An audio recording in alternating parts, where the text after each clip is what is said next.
Hola, buenas tardes para las personas que en este momento están conectadas conmigo, me están escuchando o quienes van a oír posteriormente. Retomo contacto y los saludo de manera cordial a ustedes. Voy a continuar con el tema intertextual de Andrómaca. Ya habíamos visto al personaje Andrómaca en Grecia, en la Ilíada, lo vimos posteriormente, en Grecia también, en Eurípides y en Virgilio, en la Roma de Virgilio. Pero de todas maneras, esos son el contenido de estos videos, de estos temas, aparece en los dos primeros videos ya publicados. Ahora procedo a publicar el tercer video en donde hablaré de Andrómaca y de qué manera Andrómaca está presente en la obra de Jean Racine. Te muestro el libro, Jean Racine, Andrómaca y Fedra. Tomaré, acá están las dos tragedias más importantes de Jean Racine. Yo hablaré en especial de Andrómaca, como ya lo hemos venido haciendo hasta este momento. Deseo compartir con ustedes unas diapositivas en donde comenzaremos, con base en esas diapositivas, comenzaremos a hablar del tema que nos ocupa. La pluma de un clásico al servicio de la nostalgia heroica. De esa manera he titulado yo al tema que voy a desarrollar en este momento. Parecería, y esto es importante marcarlo, que el hecho de retomar un tema que ya ha sido tratado, y fíjense por quién había sido tratado, nada menos que por Homero, por Virgilio, por Eurípides, y retomarlo parecería ser como una repetición innecesaria, pero conviene aclarar que esto no es así, sino que el hecho de retomar un tema nos ubica a nosotros frente a la pluma de un clásico, un gran clásico en este caso, que es Jean Racine, Jean Racine. Y hablaremos de esta obra en particular y también de él de manera personal. En primer lugar, voy a proyectar otra diapositiva en la cual aparece algunos datos biográficos sobre Jean Racine para que ustedes los ubiquen y ya empiecen a manejar los aspectos colindantes, por decir así, con la obra literaria. Jean Racine nace en 1639 y muere en 1699, unos 60 años más o menos exactamente, y él es un dramaturgo francés. Podemos señalar de Racine que es huérfano desde muy joven, perdió a sus padres y fue educado por sus abuelos en la tradición jansenista, que enseguida les explico qué es. Estudió en las escuelas de Port Royal de 1655 a 1658, año en que inició sus estudios de filosofía en el Colegio d'Harcourt de París. Esta es la primera aproximación a la obra de Jean Racine, un individuo muy polémico en su momento histórico, un gran trágico, uno de los mejores dramaturgos del clasicismo moderno francés, amigo en algún momento de Molière, el comediógrafo Molière. Luego se distanciaron por razones que no vienen al caso explicar, y Racine se ubica dentro de lo que ya denominamos jansenismo, que está indicado aquí en el número 2. El jansenismo se originó a partir de la obra Augustinus de Cornelio Jansenio, donde se afirmaba que la voluntad humana no era libre después del pecado original, sino que estaba sometida a la gracia o a la concupiscencia. he aquí un tema en el jansenismo que tiene mucha relación con el cristianismo, y me animaría a decir también con el catolicismo, en donde Cornelio Jansenio afirmaba que la voluntad divina no era libre, la voluntad humana, perdón, humana, no era libre después del pecado original, famoso pecado original, Adán y Eva y todo aquello que se relata en la Biblia. Y que la voluntad humana estaba sometida o a la gracia o a la concupiscencia. Estaba sometida a estar caracterizada por la entrega a Dios, por la gracia divina, o por el pecado, la concupiscencia, el pecado carnal. Esos son los dos extremos en los que se mueve. Me atrevo a recordar aquí a Dante Alighieri al empezar la Divina Comedia, en donde él dice encontrarse perdido en una selva oscura, está buscando su salvación, tiene dos caminos. Uno es seguir en la selva oscura, que es la vida de la concupiscencia, o salir de ella y ir al encuentro de la gracia de Dios. Lean Dante, la Divina Comedia, y ahí podrán entender este aspecto. Entonces, el jansenismo planteaba algo radicalmente opuesto, ¿no? Y sometía a prueba al hombre para ver hacia dónde se inclinaba. Volviendo a Racine, el tercer punto de su producción dramática, más bien trágica, las obras que más destacan son Andrómaca, que es la obra que estamos estudiando en este momento, Fedra, Bayaceto, Mitrídate e Ifigenia. Como ven, los temas de la tradición griega regresan en Racine. En 1670, dice el número 4, tras el fracaso del Tito y Berenice, de otro gran trágico de la época, Corneille, Racine impuso su propia Berenice sobre el mismo tema que Corneille, cuyo éxito lo consagró como trágico real. Es decir, Racine y Corneille, lo pueden adivinar ustedes, no se entendían muy bien, más bien se odiaban tiernamente, ¿no? Y entonces lo que hace Racine es publicar su propia obra con el mismo título y casi con los mismos temas, y él se halla siempre respaldado por la aristocracia y sobre todo respaldado por el famoso Rey Sol, por Luis XIV. Alcanzó la cumbre de su gloria literaria entre 1672 y 1675. Vean que estamos ubicados en el siglo XVII, en pleno clasicismo moderno francés. Su carrera culminó con su admisión en 1672 en la Academia Francesa. En 1676 publicó una recopilación de sus obras completas que incluía ciertas modificaciones de los textos. Decíamos que Racine estuvo sometido, como pasa en las mejores familias, digamos, a la envidia constantemente.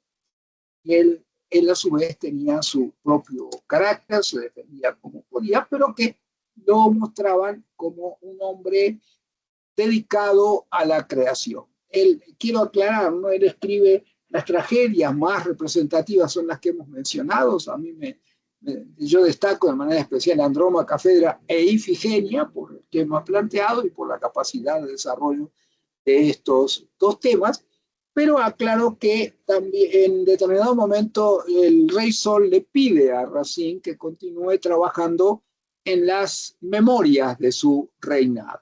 Y entonces Racine prácticamente abandona la obra literaria para dedicarse a escribir diríamos, una reseña de lo que son los aspectos sobresalientes en la vida y realizaciones de un gran rey como fue Luis XIV. Pero bueno, para nosotros lo consideramos un verdadero desperdicio que se dedicara a hablar de esos temas, dejando a un lado la tragedia, a la cual prácticamente ya no regresó.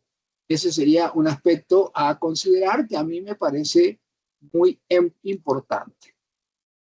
Veamos este otro aspecto, ubicándonos ya en el tema, Andrómaca en Racine. Lo que hace de Andrómaca, ya nos metemos un poco en el análisis de la tragedia, que se las iré mostrando enseguida, lo que hace de Andrómaca una tragedia es la irreductibilidad de que el personaje compagine estos contrarios, permanecer fiel a la memoria de Héctor y salvar la vida del hijo. Es absolutamente irreductible que se puedan compaginar estos contrarios. Por un lado, permanecer fiel a la memoria de su esposo amado y salvar la vida de Astianacte. Esa sería la disyuntiva. Si Dios, y aquí es una suposición del crítico, si Dios se manifestara indicando que es mejor permanecer fiel a Héctor que salvar a Astianacte, o que es preferible salvar a este que seguir fiel a Héctor, dejaría de existir la tragedia. El hombre sería lo suficientemente débil para no obedecer a la ley divina, o por el contrario, lo bastante fuerte para seguirla. Este es un tema de carácter teórico, en donde la tragedia existe en la medida en que exista la disyuntiva y que el hombre se vea obligado a tomar partido por una o por otra.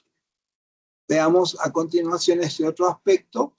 En la tragedia, de acuerdo con el criterio artístico de Racine, no hay solución. Exige simultáneamente la protección de Astianacte y la fidelidad a Héctor, pero jamás dirá cómo conciliar lo uno con lo otro. Yo les decía hace un momento que en la tragedia habría que decidirse, y al decidirse asumir la responsabilidad. Pero Racine entiende algo diferente, ¿no? Y lo que estoy mencionando acá, que él exige que se lleven a cabo los dos actos, que se proteja al hijo y que se siga fiel a Héctor, situación que a Andrómaca se le planteará como muy difícil. Lo que no dice Racine en su obra y a sus personajes y a la posteridad, es cómo conciliar lo uno con lo otro, cómo lograr manejarse entre los dos extremos. Personaje trágico, dice el número 2, por ser un individuo es un destino, no un tipo, y como tal es elevado a la posición de personaje literario, constituido por todo lo que le acaece, hace y dice, e incluso por todo lo que de él dicen, aunque sea contradictorio. Parece muy importante subrayar este número 2 que mencionábamos. Un personaje trágico es un destino.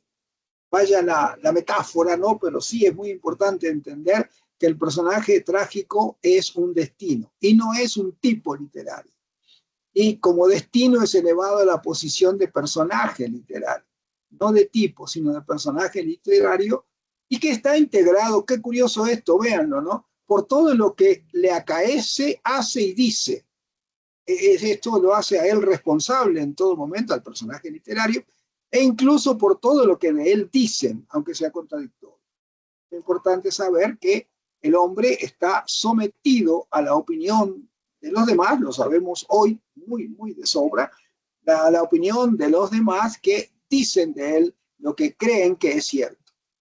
De aquí que las principales tragedias, siendo problemas del individuo, no son sino oscuros asuntos de familia, en cuyo espacio y entorno se desarrolla la acción.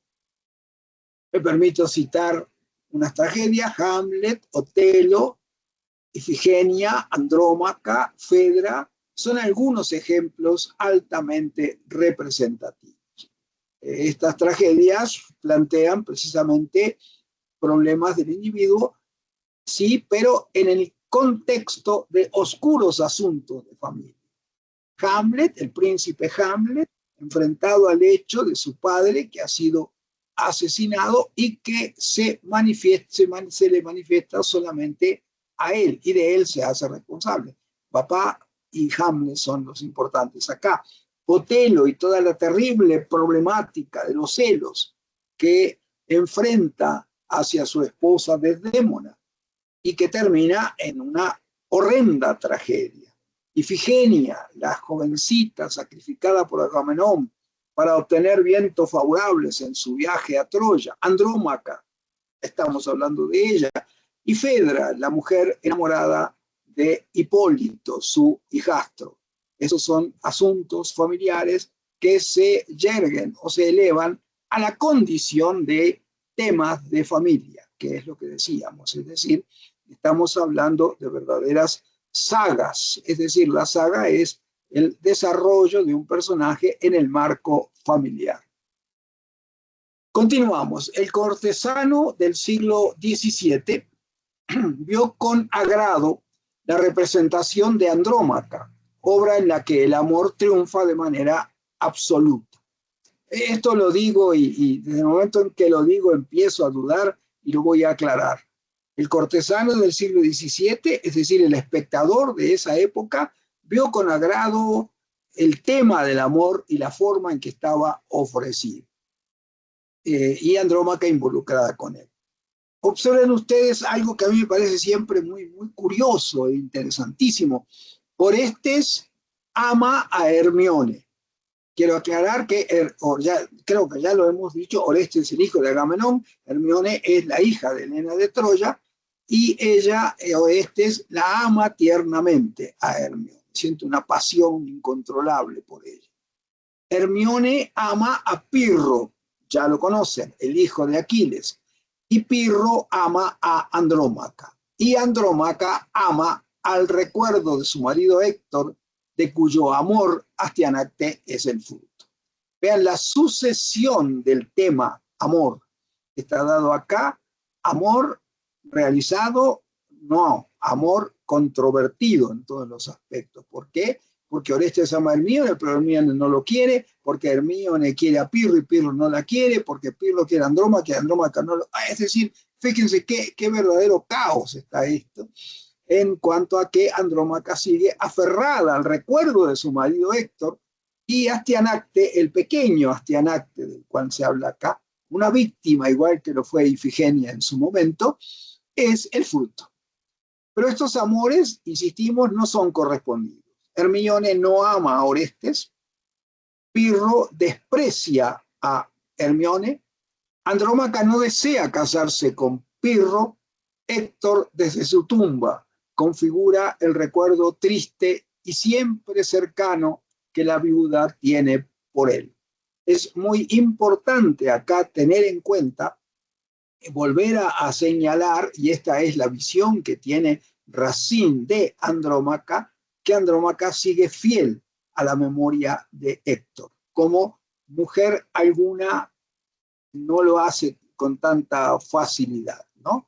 Y lo podemos observar en cuanto a que ella tiene presente el recuerdo de Héctor en todo momento, a pesar de que él ha muerto ya hace un tiempo. Vayamos al argumento de Andrómaca, que es lo que ustedes se estarán preguntando, es decir, ¿a dónde vamos a aterrizar? ¿De qué manera ve Racine a Andrómaca? Y lo podemos encontrar acá. En el acto primero, quiero sintetizar de alguna manera estos aspectos, esto es muy importante.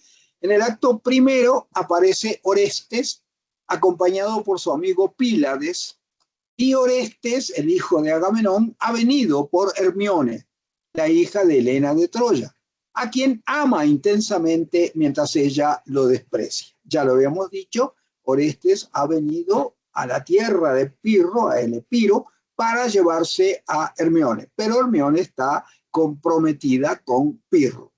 Entonces Orestes dice, vean, aquí está planteado un punto en el cual se subraya la tragedia. Ay, dice Orestes, ¿quién puede decir qué destino me guía? Por amor voy en pos de una mujer de hielo. ¿Quién sabe lo que la suerte me tiene reservado? Y si aquí he de encontrar la vida o también la muerte. Esa es la gran pregunta que se hace Orestes. El destino lo guía, dice él. Eso es muy importante marcarlo. Nuevo Eneas se ve guiado por el destino. Y por amor voy en pos de una mujer de hielo, alude directamente a Hermione, una mujer que no lo quiere y que tiene hacia él una actitud particularmente responsiva y de desprecio, digamos, que es mucho peor en este contexto. Entonces él se pregunta cuál será su suerte. Y se pregunta también si en este territorio al que ha llegado encontrará la vida o la muerte. Veremos qué sucede. Hermione está destinada a casarse con Pirro y ella lo ama al mismo tiempo que desprecia a Andrómaca, de quien Pirro está enamorado. Seguimos en el eterno problema, quién se enamora, quién se desenamora, etc. Y Hermione está destinada a casarse con Pirro. Es una situación de mucho prestigio para ella casarse con el rey, y ella lo ama a Pirro al mismo tiempo que desprecia a Andrómaca. ¿Por qué? Porque Andrómaca es la competencia, entre comillas, totalmente inesperada. ¿Por qué? Porque Andrómaca es una troyana. Andrómaca fue la esposa del enemigo, del principal enemigo de Pirro, que es Héctor. A Héctor lo mató el padre de Pirro, es decir, Aquiles, y ahora no ha podido evitar enamorarse de Andrómaca. Y es interesantísimo ver que no es un amor platónico, así, no, es un amor intenso, desbordante. La quiere para él y la ama y quiere estar con ella. En segundo lugar, Orestes viene guiado por el amor de Hermione, ya lo dijimos, pero al mismo tiempo tiene como misión matar al hijo de Héctor, Astianacte. Es decir, Orestes viene a matar a Astianacte porque Astianacte es la semilla de un héroe que luchó y mató a muchos griegos. Y se debe suponer que cuando crezca pueda ser igual o peor que su padre. En tercer lugar, Pirro, vean qué curioso, Pirro promete defender a Astianacte a cambio de que Andrómaca se case con él. Acá estamos hablando de aquello que siempre se ha dicho, el amor es ciego, y evidentemente acá se manifiesta más que nunca, porque Pirro no debería amar a la esposa del enemigo, pero la ama, está buscando permanentemente que ella le pertenezca y quiere hacerlo. Entonces, ¿cuál es el motivo principal que mueve a Andrómaca? Pues salvar a su hijo Astianacte. Entonces él le promete defender a Astianacte a cambio de que Andrómaca se case con él.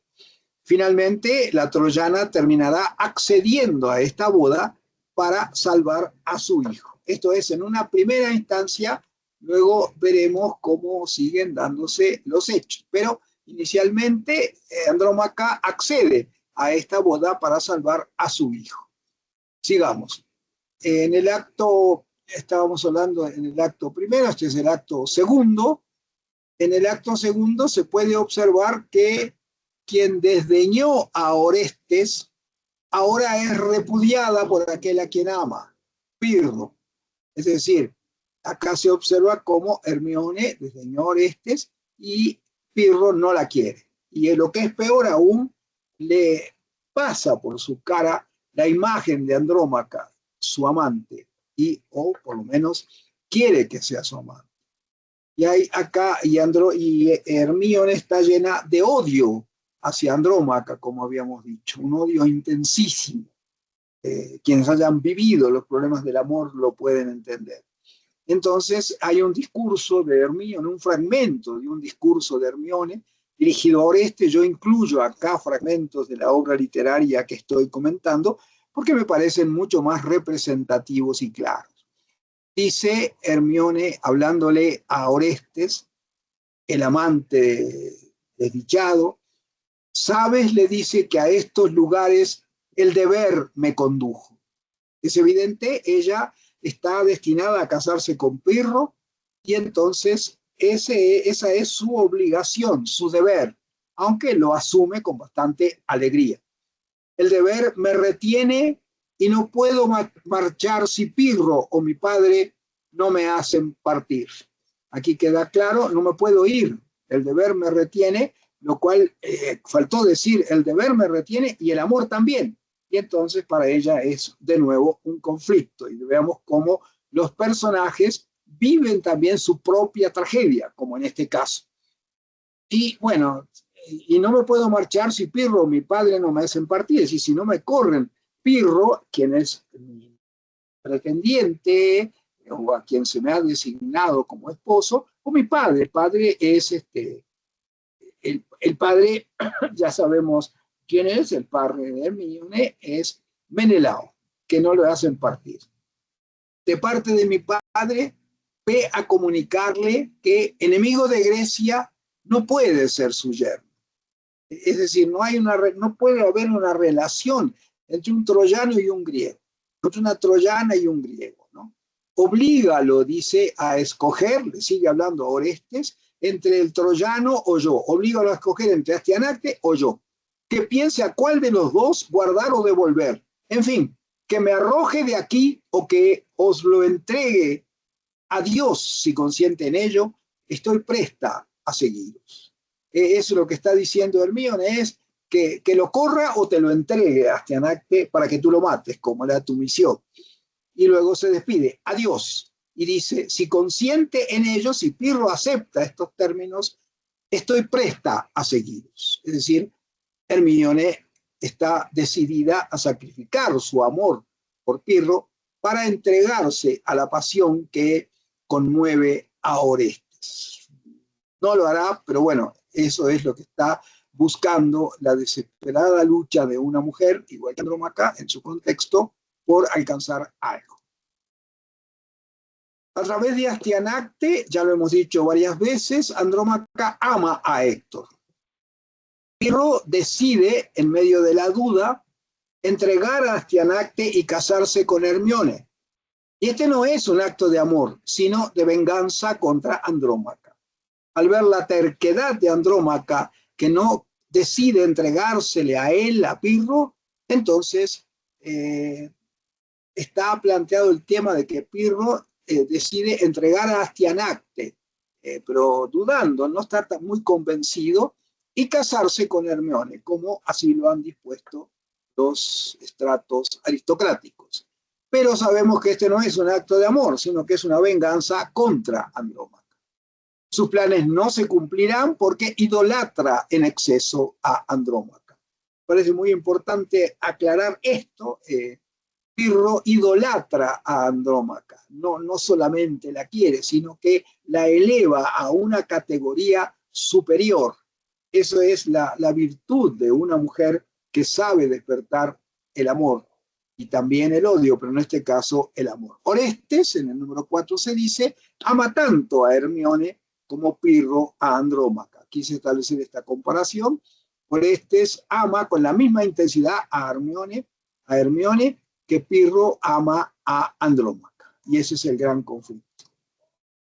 El acto tercero, Orestes quiere raptar a Hermíone, pero esta sigue enamorada de Pirro. Es decir, Orestes dice, bueno, nos vamos, huimos, ven conmigo, pero ella no quiere.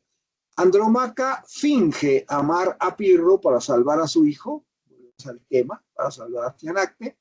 El recuerdo de Héctor constituye el leitmotiv de Andrómaca.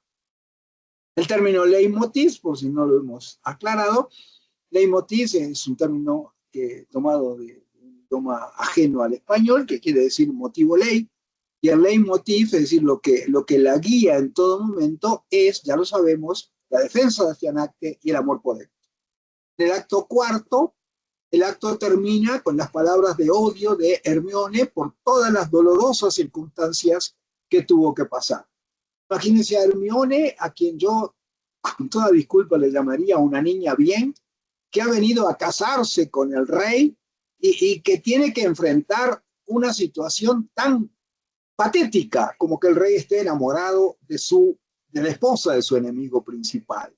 Entonces, las palabras de Hermíone no pueden ser otras que no sean de dolor y de odio y de desprecio. Son muchas las circunstancias por las que tuvo que pasar y que la hacen personaje trágico y al mismo tiempo la hacen como en lucha para tratar de salir adelante. Andrómaca y Hermíone son las dos caras de la misma moneda. Obsérvense, las dos están enamoradas. Andrómaca de un recuerdo intenso y Hermíone de una pasión que tendría que empezar. Pero no están dadas las cosas como para llegar a una conclusión. Y llegamos al acto quinto. Pirro, que sigue totalmente enamorado de Andrómaca, Pirro corona a Andrómaca como reina de Epiro. Fíjense qué interesante.